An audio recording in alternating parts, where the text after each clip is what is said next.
G'day YouTube, my name's Lance and welcome to Bundy Bears Shed. Well, in this video we're going to run through on our little TEA20 here, we're going to run through a compression test. Now, a compression test is good for a few things. If you have water in the sump or something like that and you just need to put a liner in and the tractor's been running okay up till then, well, probably no real need to do a compression test. But if you have a tractor that's missing or just has an uneven beat or something like that, you think it's missing on one cylinder, well, a compression test is a great tool to tell you where to look, which cylinder you could look at for what you need to know, and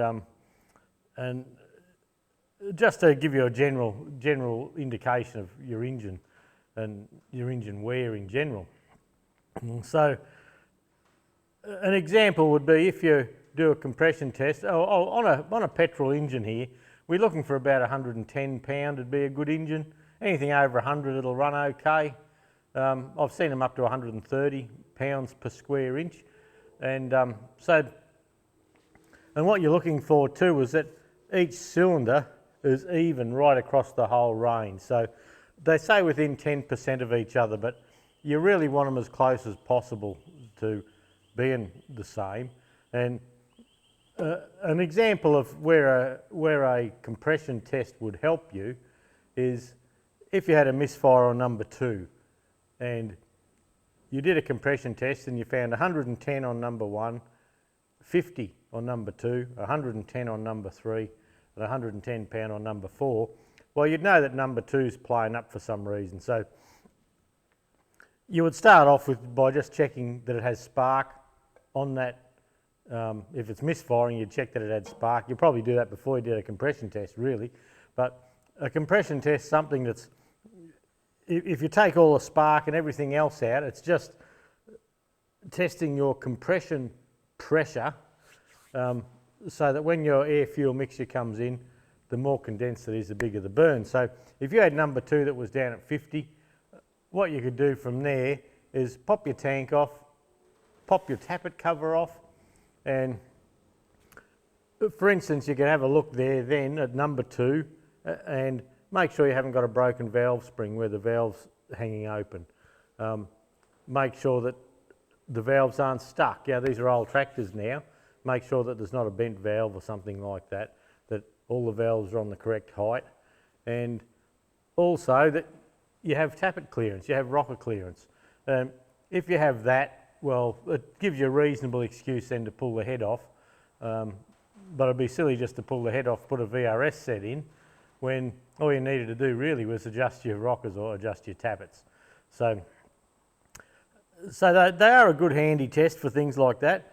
There's a dry test, pardon me, there's a dry compression test where you just wind it over and see what you got. And then there's a wet compression test where you put a couple of squirts of oil in each cylinder as you test it, and you'll notice it'll come up probably 10 pound. It comes up a little bit, most of them, but if that 50 come up to 80, well, you'd know it was ring wear down in the bottom end on that number 2. If with a wet test it made no difference at all, well, you'd know it was probably up in the top end and, you know, a cylinder head problem. So we'll run through doing the compression test on this tractor. We don't need to, it runs okay, but oh, smoke, it just blows smoke and it's got blow by, and I don't know what sort of compression it'll have. I'm not expecting real high, but anyway, I may be surprised yet, who knows. But to get the video underway, we'll head over to the bench. I'll just show you a couple of basic tools that you need to do the job, and then we'll drop back over here. We'll get the camera set up nice and low. I've got the wheels off the tractor so we can get in, zoom in, and yeah, look, we'll see how we go with it, eh? Okay, here's a couple of things we need to do our compression test on our Sparx TEA20. So what we need to do is get the spark plugs out and wind the tractor over to do the test. So what you're going to need is some way of testing the compression.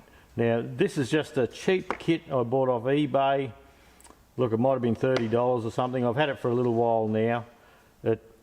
comes with a gauge, and that gauge, I've got a little Nico mark at that's about 105. Anything over 100 pounds per square inch, and the tractor should run okay. These weren't high compression engines. You'll need a notepad. Then I've got 1, 2, 3, 4. I've got the cylinders marked, so when you do a test you can write down the compression pressure. And what we're looking for is to be in 10% of each other. So if one's 100 pound, 110 pound, well, all the others would either have to be 111 or 99 sort of thing. So within 10% each way, you want them as even as you possibly can.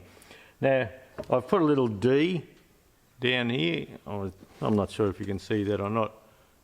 Yep, there you go. There's a little D there. That's a dry compression test.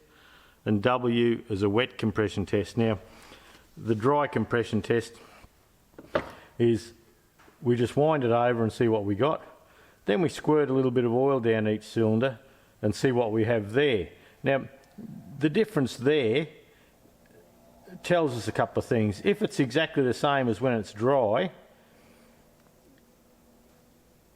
well, we know, well, actually, if it's wet, I should say, we take the figure dry, and if it's wet and it stays exactly the same as the dry one, we know all the rings are good and the valves are good and all that. If the wet all of a sudden comes high, well, we know that the rings are worn. If we have 100 pound on number one and then we do the wet test and it's still 100 pound on number one, we know it's okay. If number two, say, is way down to 90 pound and we do the wet test and it comes up to 110 pound, well, we know it's worn rings. And look, it's just a way of diagnosing whether it's valves or rings. Either way, chances are you're going to need to pull the cylinder head off to have a look. Over this side here, we have a 13/16 long socket to get the spark plugs out. We have a 10.5 or 10 inch or 250 millimetre 1/2 inch drive extension and a ratchet, and that's just to get the spark plugs out. So that, apart from these items here, this is about all we'll probably need. We will also need to have a fully charged battery. We want it to crank fast. We don't want it sort of cranking slow. We want it at full cranking speed. So when you start the tractor, when you go to start a tractor, it's going at the same speed as you would normally expect it to be. So we'll go over the tractor and have a bit of a look how we get set up. Okay, we're down on the right hand side of the tractor as you sit on the seat now, and I've hooked the battery up, just up the top here, just so we can crank the engine over. What we need to do is we'll pull the coil wire so there's no chance of getting a spark or anything like that. We'll pop all the plug leads off. Now, if you think you're going to get mixed up with the plug leads, you can mark them, but the one closest to the number one spark plug is always number one. Then you work the firing order 3, number 4, and number 2. The rotor goes that way, goes anti-clockwise as you look down. So the firing order 1, 3, 4, 2. It's not hard if you, if you have a keep that in mind anyway, I suppose. It's all right for me to say it's not hard, isn't it? All right. We have a long socket and a 1/2 inch drive ratchet, so we're just going to whiz these spark plugs out quickly.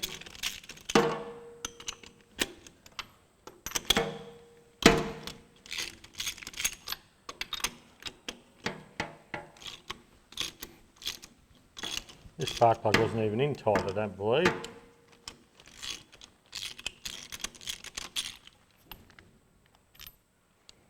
That's very black on the end. Been running very rich. They could go in the toolbox, couldn't they? The toolbox is just here.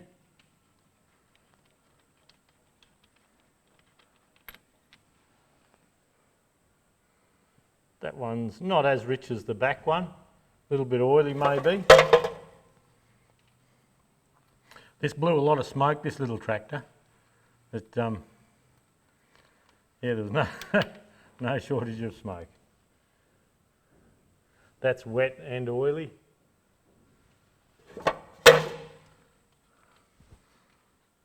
And number one, finally.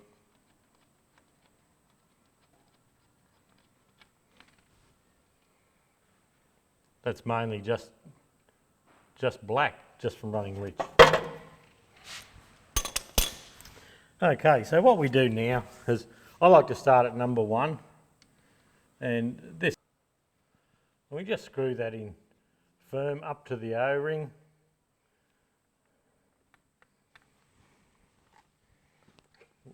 We clip our gauge on.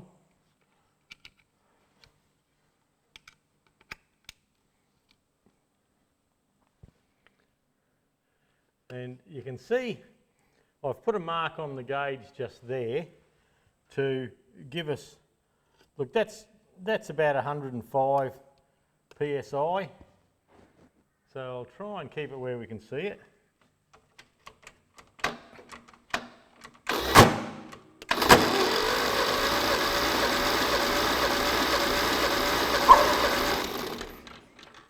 So what do we have there?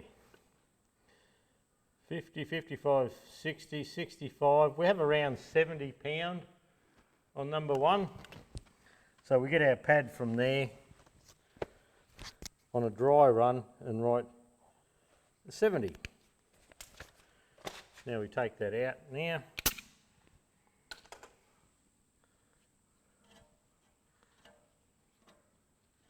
This is a pretty good battery. It was winding a little slow then, I felt.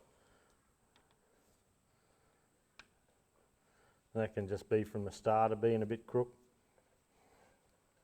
Kelly Dog's probably going to want to bark here. She thinks we're going to start a tractor and go for a drive, run around the paddock, so she has a bit of a bark. And pain in the bum, really, but anyway. What have we got here?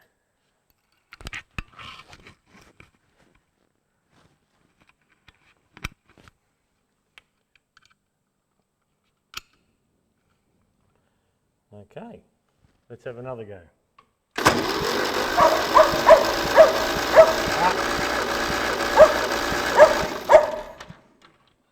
No, you have to go and get it up. Sit down. Okay, we've got 75, 80, 85, 90, 95 pounds per square inch on number two. No.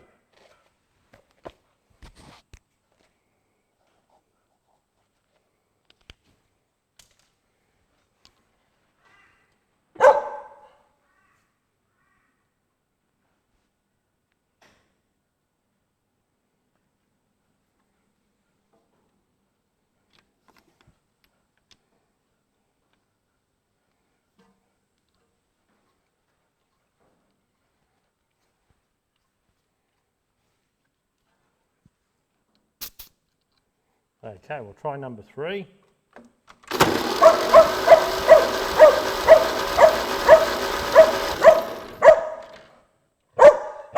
Sit down.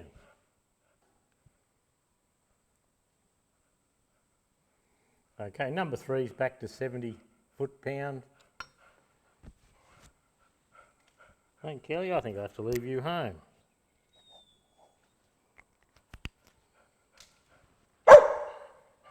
No.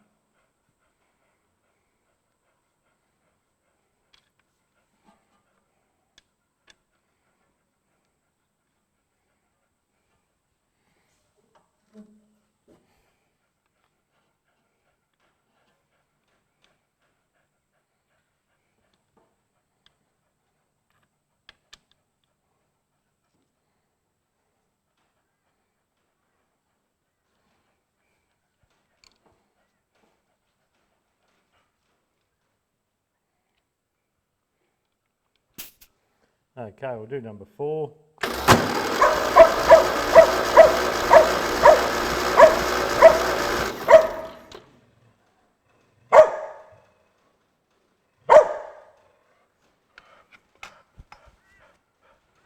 Number four is 70. So far, we can see that. We have 70, 95, 70, 70.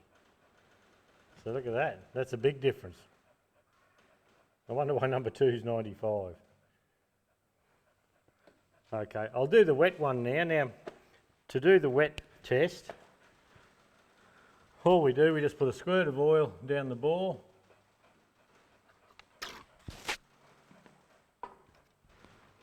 Then do the exact same thing. We come back to number 1 here.